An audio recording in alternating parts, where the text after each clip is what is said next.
Casey Ashmore coming at you in the studio here on Texas Family Law, and I'm doing a very lengthy deep dive into a lot of facets of Texas family law, and I've covered some in the prior series, and I'm doing some more in this series. And but I'd be remiss if I weren't to touch on the two biggest challenges facing our nation right now, and the first of which is the crushing economic impact of the coronavirus, and of course the tragic death of Mr. Floyd in Minnesota. And we are seeing some of the hardest times, both from a civil unrest situation as well as an economic upheaval situation, and we are praying for healing, solidarity, and we're listening.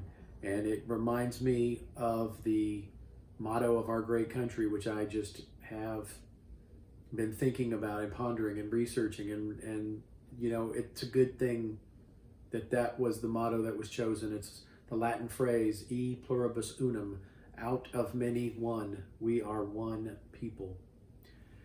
In this Texas Family Law series, I've been, at least in this segment, I've been covering what to expect from temporary orders hearings.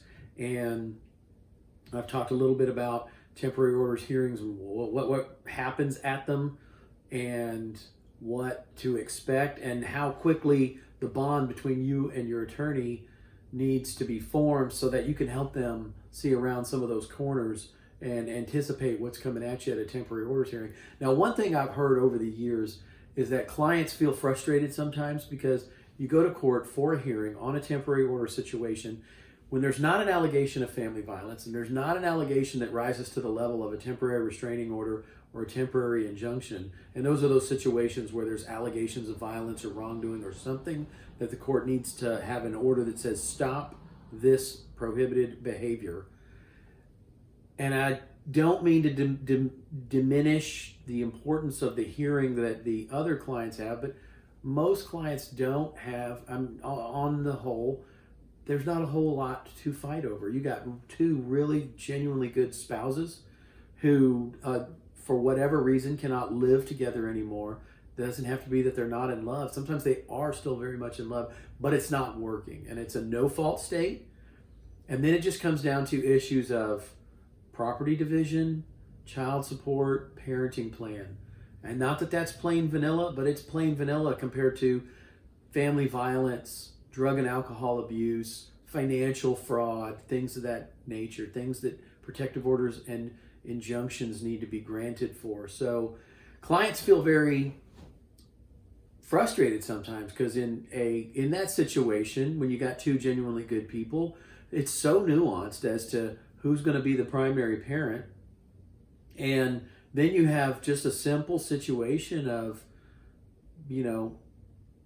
is there going to be a negotiation without a hearing? So clients are separated from their lawyers, sometimes for minutes, sometimes for hours, while lawyers negotiate and work through what they think is a good temporary orders agreement to the court.